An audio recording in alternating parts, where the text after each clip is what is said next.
میں کل اسلام آباد جا رہا ہوں اور بڑی چانس ہے کہ یہ جس طرح کے حالات ہیں یہاں، حالانکہ میرے کوئی سب بیل ہے، میں اور بشرا بیگم دونوں جا رہے ہیں، وہ بھی بیل پہ ہیں، لیکن کوئی پتہ نہیں کہ یہاں کیونکہ قانون اس کے اوپر تو عمل ہو نہیں رہا تو کسی چیز پر مجھے اریسٹ کر سکتے ہیں، تو چانس ہے کہ میں کل اریسٹ ہو جاؤں گا۔ لیکن میں ایک چیز کلیئر کرنا چاہتا ہوں کیونکہ انہوں نے ایک پورا پروپیگنڈا کیا ہوا ہے، یہ گورنمنٹ اب تو سارا کچھ ہی گورنمنٹ چینلز بن گئی نا، تو کوئی ہے ہی نہیں جو گورنمنٹ کا پروپیگنڈا نہیں کر رہی۔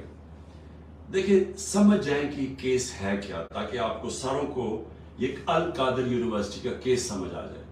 میں چاہتا ہوں سارے سوشل میڈیا والے سمجھ جاؤ یہ کیس کیا ہے۔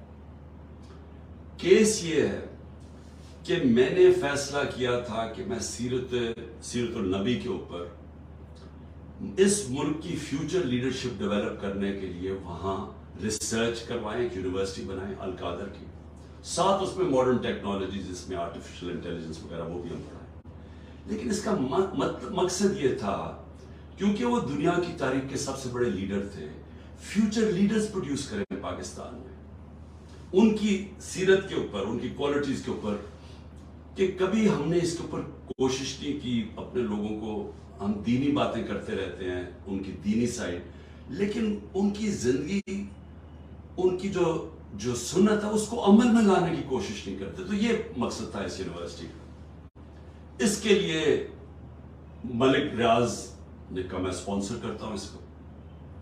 یہ 2000 یہ یاد رکھیں اپڈیٹس، دسمبر 2018 میں یہ ساری اس کی زمین خریدی گئی۔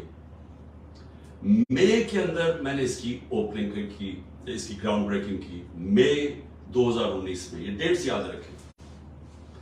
اس کے ٹرسٹ ڈیڈ میں واضح لکھا ہوا ہے کہ جو ٹرسٹیز ہیں، جو میں ہوں اور جو بشرا بیگم کیوں؟ کیونکہ ان کی بڑا سٹڈی ہے سیرت نبی پہ، ان کا انٹرسٹ ہے۔ تو عموماً ٹرسٹیز وہ ہوتے ہیں جن کو کسی چیز میں ٹرسٹ ہوتا ہے۔ مثلا بچے کئیوں کے ڈسیبلڈ ہوتے ہیں، وہ ڈسیبلڈ انسٹیٹیوشنز میں انٹرسٹڈ ہو جاتے ہیں، یعنی خیراتی ادارے ایسے چلتے ہیں، تو وہ ٹرسٹی بن گئے۔ اس ڈیڈ کے اندر لکھا ہوا ہے کہ ٹرسٹیز کو کسی قسم کا فائدہ نہیں ہو سکتا، کوئی تنخواہ نہیں مل سکتی، کوئی ڈیویڈنڈز نہیں مل سکتا، کوئی وہ زمین جو ہے وہ ٹرسٹ کے نام پہ ہوتی ہے، وہ یعنی ٹرسٹی کا کوئی کسی قسم کا ان کو فائدہ نہیں ہو سکتا، اس ٹرسٹ ڈیڈ کے اندر لکھا ہوا ہے۔ اب اس کے بعد دسمبر کے اندر ایک اگریمنٹ ہوتی ہے۔ اب یہ ذرا غور سے سنیں، یہ مئی میں اس کی اوپننگ ہو جاتی ہے، بلڈنگ بننی شروع ہو جاتی ہے، جو بھی پیسہ آتا ہے وہ سارا بلڈنگ میں سب اکاؤنٹڈ ہے، وہ ٹرسٹ چلا رہا ہے، وہ ٹرسٹ کے اکاؤنٹس ہیں، آڈٹ ہیں، سب کچھ اویلیبل ہے نیب کے پاس۔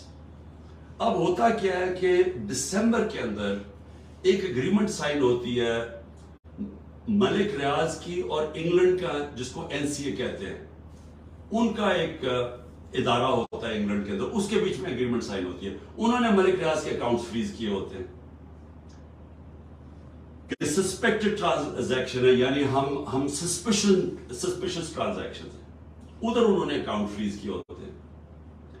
ملک ریاض اور NCA فیصلہ کرتی ہے آپس میں سیکرٹ اگریمنٹ میں کہ یہ جو پیسے ہیں 190 ملین پاؤنڈز ہوتے ہیں، اس میں 190 ملین پاؤنڈز، وہ میں جو سپریم کورٹ کا جو اکاؤنٹ تھا جس میں ملک ریاض نے پیسے دینے تھے، سپریم کورٹ نے کہا تھا فائن دو، وہ اس میں وہ کہتا ہے کہ میں اس میں ڈپازٹ کرتا ہوں۔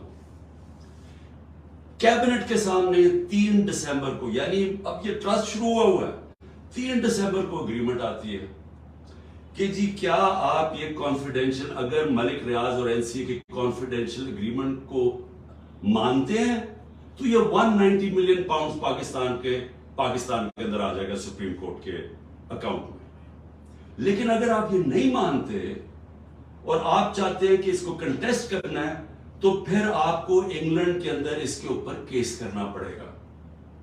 اب وہاں ہمارے وکیل بیٹھے ہوتے ہیں، ہمارا لائر بیٹھے ہوتے ہیں، ہمارا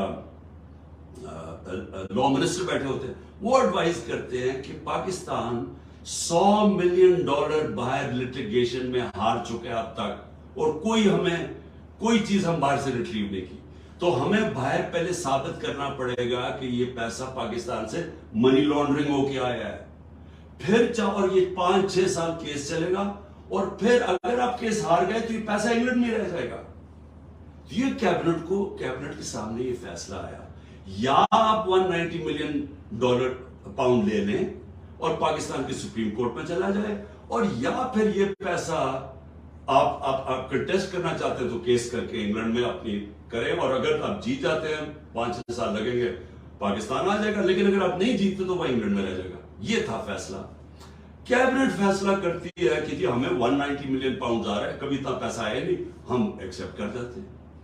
اب یہ کیس انہوں نے میرے اوپر کیا بنایا کہ جناب میں نے حالانکہ مجھے ذاتی طور پہ فائدہ ہوا ہے، مجھے ذاتی طور پہ کیسے فائدہ ہوا ہے؟ وہ جو $190 ملین ہے وہ آج پڑا ہوا ہے سپریم کورٹ کے اکاؤنٹ میں۔ اگر وہ سمجھتی ہے نیب کے برا، یہ گورنمنٹ سمجھتی ہے کہ وہ ٹھیک بات میں نہیں آیا، وہ دوسری طرف آج آپ جا کے ریٹ کر دیں، آپ نیب ریٹ کر دیں سپریم کورٹ میں کہ یہ پیسہ دوسری بات میں لے آئے، وہ پیسہ تو پاکستان آ گیا نا، اور مجھے اس سے کیا فائدہ ہوا ہے؟ اور دوسری طرف کہ القادر یونیورسٹی سے مجھے کوئی فائدہ ہوا ہے؟ القادر کے سارے اکاؤنٹس آپ کے پاس پڑے ہیں، مجھے کیسے فائدہ ہوا ہے؟ نہ میں کچھ سیلری لیتا ہوں، نہ کچھ لیتا ہوں، مجھے کدھر سے فائدہ ہوا ہے؟ یہ ایسا ہے کہ شوکت خانم سے مجھے فائدہ ہوا ہے، یا میں نمل یونیورسٹی سے فائدہ ہوا ہے؟ میں ٹرسٹی ہوں، ٹرسٹی نہ کوئی سیلری ڈرا کرتا ہے، نہ اس کا مداخلت ہوتی ہے، وہ ایگزیکٹو بورڈ چلاتا ہے۔ یہ ہے کیس جس پہ مجھے انہوں نے وہاں سے اغوا کر کے رینجرز نے پکڑ کے اٹھا کے لے گئے تھے۔ یہ ہے وہ کیس کہ نہ مجھے کوئی فائدہ ہے، نہ کوئی ذاتی فائدہ ہے، نہ وہ ثابت کر رہے ہیں، لیکن کہہ رہے ہیں کہ کیونکہ کیبنٹ میں فیصلہ ہوا آپ کو پتہ نہیں۔ یہ سمجھ جائیں، کیونکہ ہو سکتا ہے کہ مجھے جب کل پکڑے اور انہوں نے ساری چیزیں کرنی ہیں، یہ میں نیب کی انویسٹیگیشن جوائن کر رہا ہوں، میں آپ کو بتانا چاہتا ہوں کہ یہ ہے وہ کیس۔ جی